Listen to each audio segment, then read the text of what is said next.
An entitled Karen said I had to sell my Nintendo Switch to her or she was calling security. So my mom and grandmother had to go into Walmart to grab a few things. We had already had a long day and I didn't feel like going in, so I decided to stay in the car and play my Nintendo Switch. Shortly after they went in, I felt like someone was watching me, and I turned to see a woman standing at the window. She scared the mess out of me because I'm blind in that eye and I didn't know she was there. Can I help you? Is that a Nintendo Switch? Yes. How long have you had that one? My ex-fiance gave it to me right after they were released as a gift. You know, my son is wanting a Switch for Christmas and I haven't been able to find one anywhere. I saw where this was going, so I just tried to play it off. Oh, that sucks. I think Amazon still has them available though, if you can't find them in a store. How old are you? Kind of an odd question, but I'm 24. Well, you're too old for video games anyway, and my son needs a Switch. I'll pay you $100 for that one. I'm sorry, ma'am, but not only am I not willing to sell it because I play it too often and I collect game consoles,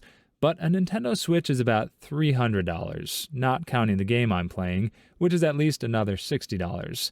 I would not sell it for only $100. You are too old to play those games. My son needs a Switch, and I can't find any. Ma'am, there is not an age cap on enjoying video games. Also, video games are a want and a privilege, not a necessity. You're making me very uncomfortable, so can you please leave me alone? Fine, I'll just tell security that you stole it from me. Okay, and there's a security camera right behind you showing you never had it. Plus, I can give full information that can prove it's mine.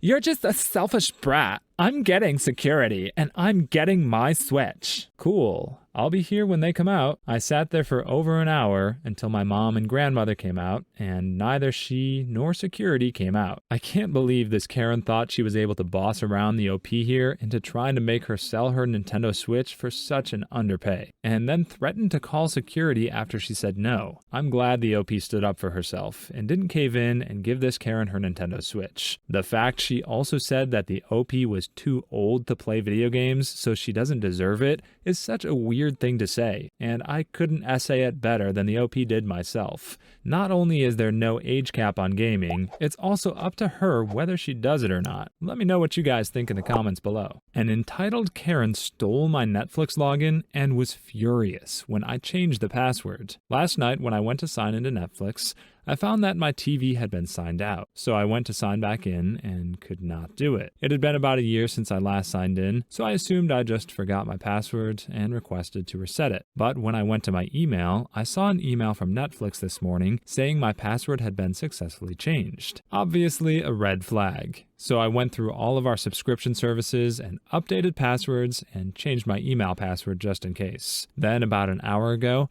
I got a call from my brother's ex-wife, who we'll call Kate, asking me why I changed the password. My brother and his ex-wife have been divorced for over 4 years now, and I didn't realize that she still had my account info. I told her that someone had changed the password on me, so I changed it and that I didn't feel comfortable giving out my new account info, especially not to someone I was not in contact with. Jumping back a bit, my in-laws were staying at our home, and at night, after everyone goes to bed, I guess we have 4 devices in our home running our Netflix account simultaneously. When she called, Kate explained how she tried to get onto our account on Christmas night and was greeted with the message that there were too many users on our account currently, so she could not access it. She got the idea that it would be totally fine with me if she logged into our Netflix account and changed the password so that her and her new husband could watch their show. I nearly lost it. I have no idea how anyone would think it would be okay to change someone else's password because you're too cheap to pay for Netflix yourself. I told her I don't want to hear from her anymore and I'm not giving her our info, and hung up. 15 minutes ago, she called my wife and asked for the Disney Plus password. I was lazy and had the same account info for each streaming service, and apparently she figured this out and was logged into several of our services. When I realized who my wife was talking to and what about,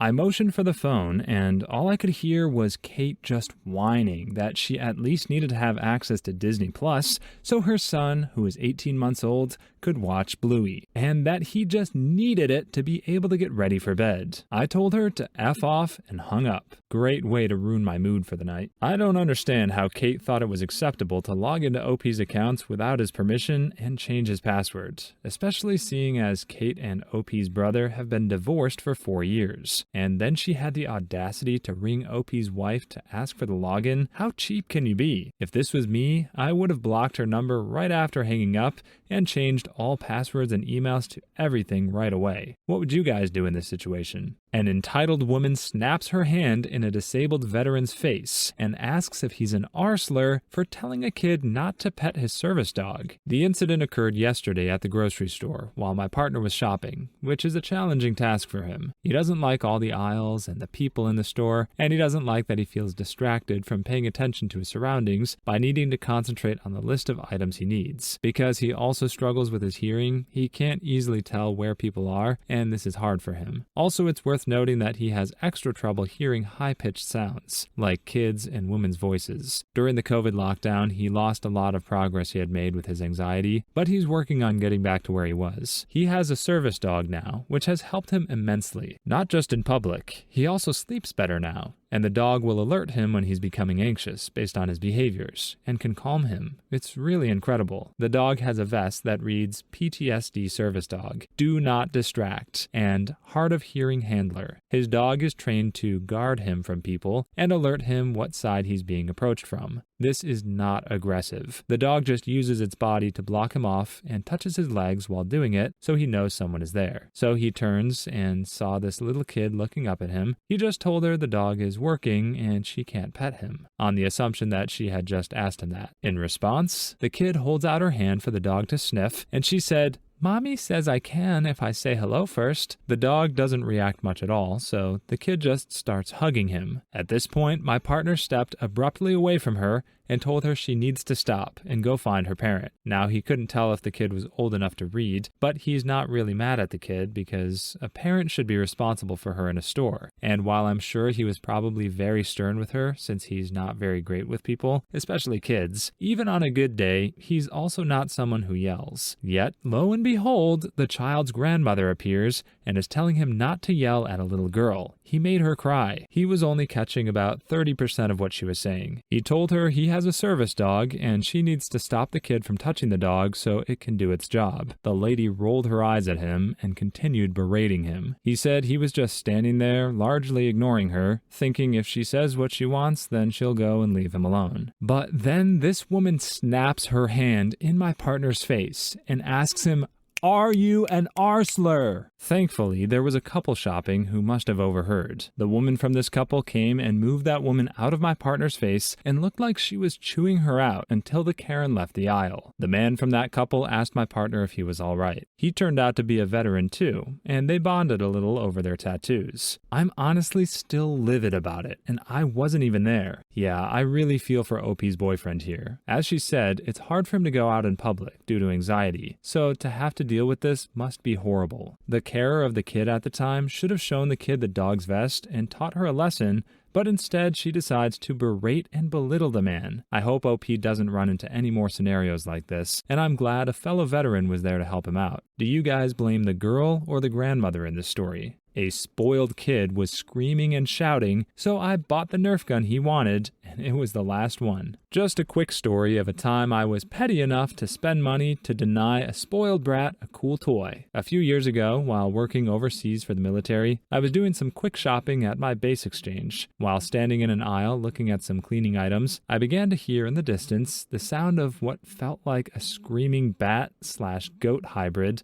that just proceeded to get louder and louder. I looked out of the aisle to see the possible cryptid, but just saw a screaming little boy being pushed in a shopping cart by his mom. People around them were looking annoyed, as the kid was practically screeching at the top of his lungs over and over again, "I want it! I want the big gun! I want the big gun!" and pointing at the toy aisle a few rows down. While passing by me, I overheard the mom telling her son, "Not now, sweetie, mommy has to get to the makeup counter," we'll pick it up on the way out. This rubbed me the wrong way. Not only was this mother okay with how her son was acting, but she was also going to reward him. I then got curious and decided to go to the toy aisle to see this big gun. I turned the corner and immediately saw what he was talking about. And I'll give the kid credit, he has good taste, because on the shelf was the biggest Nerf gun I had ever seen. It was called the Titan CS50, and it was just a straight-up minigun. After spending a few minutes admiring it and daydreaming about how I would have absolutely destroyed my friends in the Nerf gun fights we had as kids with this monster, I then realized this Nerf gun was the last one on the shelf. I immediately grabbed it and then found a store employee to ask a few questions. "Excuse me, can I ask a few questions about this toy?" "Yes, sir. What would you like to know? Is this the last one you have? Like, is there any more in the back? Let me check." The employee then leaves to the back of the store for a few minutes and then returns to tell me the best news possible. "Hey, sir, yeah, that one you're holding is the last one of that toy we have. I also checked on our computer. There also doesn't seem to be any more in stock in the other closest exchange store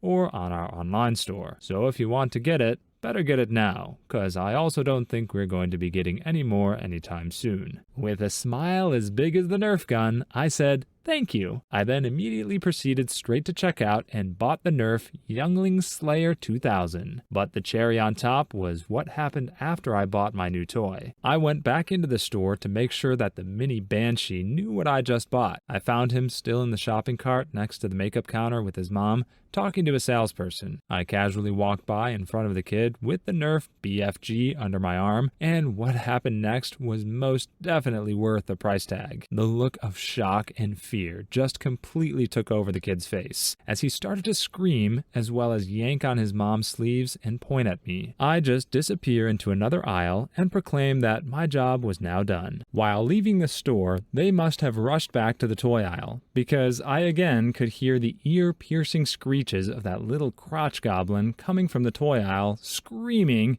"It's gone! It's gone!" I usually don't like the sound of screaming kids, but that might as well have been a live Aerosmith performance because that was just pure audible chocolate to me. I can't tell if this is evil or funny, but I love it, although I feel bad for the kids. This will hopefully teach him to behave better. The mom could have also done slightly better, as although you can't control a toddler crying and screaming, you can definitely calm them down. Yet it sounds like the mom didn't even try to in this situation, which can be very irritating to others in the store. For example, our last story where there was a veteran who can't handle loud places and kids screaming, the mother is making it hell for people like him. Do you think he should have bought the gun for revenge or not? An entitled mother told me I'm too old to see Santa because she didn't want to wait in line. Alrighty, for some context, I'm 20, I'm Jewish, and I work in a toy store at my local mall. So the get your photo with Santa thing is right in front of the toy store at the mall I work at, which makes sense. Kids can look around while their parents wait in line. Parents can look for present ideas while their kids wait in line. They can all come in together after getting their photos taken, etc. This happened today at around 11 a.m. I'd been working at the toy store, and my boss let me know I could go on break. So I did. I had about 30 minutes to kill, and I wasn't particularly hungry, but when I walked by the Santa exhibit, I saw that there was almost no lineup because it was a weekday in the middle of the day. Most kids are at school, and most parents are working. So since I'm an adult and don't celebrate Christmas, I thought a picture of me on Santa's lap would be a funny gift to give to my family on Hanukkah when I'm home. So I get in line. There's one family who currently has their kid seeing Santa, one kid in front of me, and not long after, our entitled mother, entitled father, and their kids. They were all very lovely at first. We made a bit of small talk while we waited. I asked their kids how excited they were to see Santa, etc. The family in front of me goes, and in hindsight, I think the gears were starting to turn in the mother's head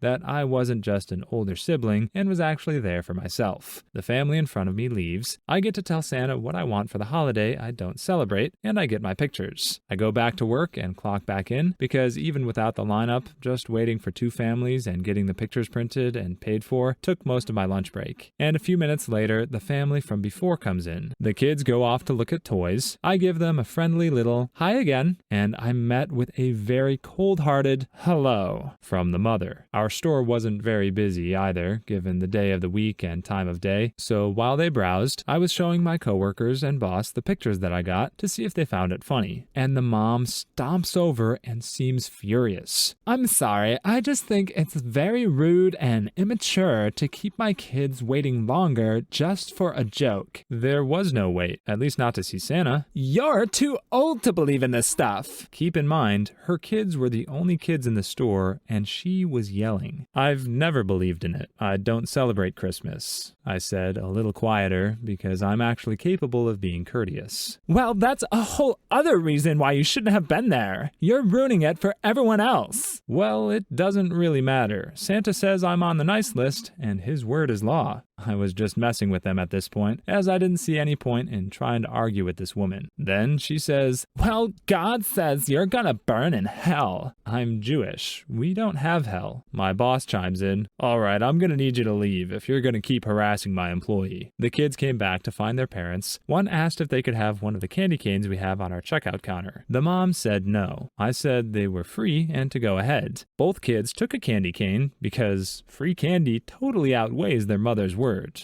which is actually kind of a scary thought without context. The mom stared daggers at me, called me a name that rhymes with bike as they left, and I just smirked and gave a very happy Merry Christmas. My boss and coworkers are still laughing about it with me as I write this. Yeah, I really don't get this entitled mom's problem. As OP said, there was no one else in line, so they only had to wait 5 minutes max. And they couldn't have been in a rush, as she had time to go argue with the OP here. The entitled mom also doesn't have to speak so loudly about not believing in Christmas while her kids are in the same store. I hope OP's family got a good laugh out of the picture and had a great Hanukkah.